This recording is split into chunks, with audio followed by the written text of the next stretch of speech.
The battle between the League of Legends player base and toxicity is a tale as old as time, and one the developer, Riot Games, just can't seem to get on top of. This is for a few reasons. League, unlike other online multiplayer games, is very complex in the way that players can be toxic, and it's with this complexity that pairs a complexity in detection. In the beginning, it was just vocal, using the game's built-in type chat, slurs, names, dog shit, you name it. I've read some of the most heinous things in my entire life in the League of Legends in-game chat, and I'm sure you guys have too. But just telling the jungler's mum to go Sky wasn't enough. They needed to ruin the game for them. But one of the earliest ways that would actually get players banned was Rioters reviewing their match history, only to be met by a sea of red and a whole bunch of ghost cleansers and 0-40s, so they needed to be sneaky. See, if they don't get banned, they can ruin the game for more players. So their objective shifted from the standard sprinting down mid to something called soft inting, which is a term specific to League. There were even players in the past who made it their whole identity to soft int, setting accounts banned as a trophy number on their overlay.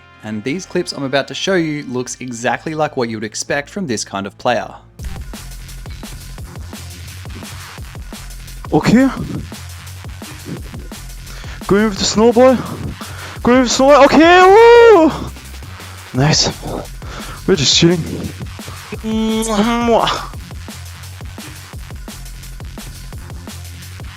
What happens at 1k banned? I don't know. See, penalty banned.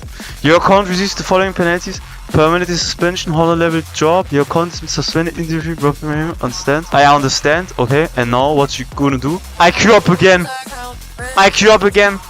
I just queue up again! Also, if you're enjoying this video and appreciate the content I do, a sub to the channel goes a long way as we near this year's sub goal of 200k, and just thank you so much for being here. Now back to it. While yes, this isn't soft inting, this is just straight up running it, this behavior fostered soft inters, and there were even entire communities dedicated to this kind of griefing, and it became almost cult-like, where these members would look down on the general player base. These players even conducted experiments on how to avoid getting banned and what prerequisites Riot's detection system flagged as ban-worthy, and they found them.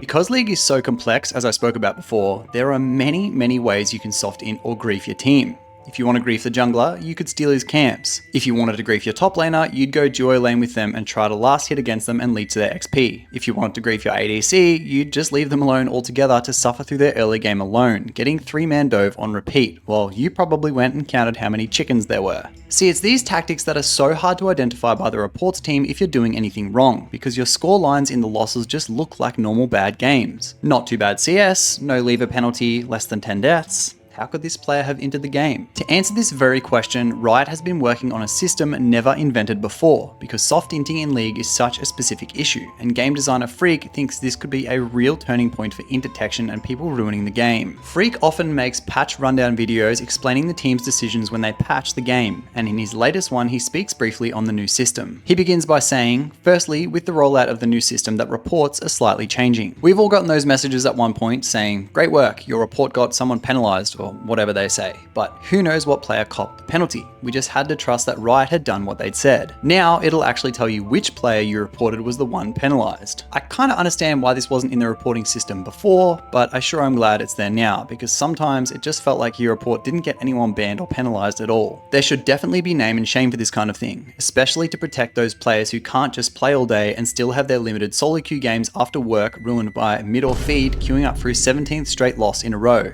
And when he doesn't get mid, he does exactly what his name says. Phreak also reinforces players using their reports, as they should be more responsive than ever. Are adding some, what I think is rather powerful griefing detection. It is significantly more robust.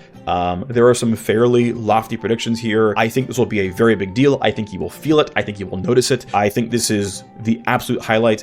I don't want to oversell things, but I really think this is going to be very good. I just want to remind people that our griefing detection does care about players getting reported just in general. Actually reporting the behavior does matter. Use the in-game reporting feature. If someone's like griefing your game, press tab, report them. It helps. Please use it.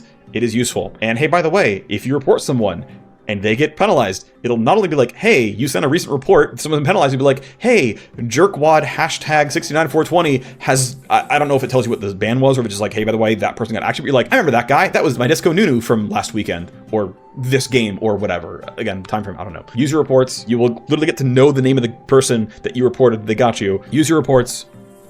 Please. He also adds that they've updated position binding to not only reinforce players kind of playing the game the way it's meant to be played, but also to help the grief detection system. If things look suspicious from a position bind perspective, it makes it easier for Riot to know where to look and point out wrongdoing. These changes include Smite lockout for all players except the jungler, so rip Smite Scion and Bard players.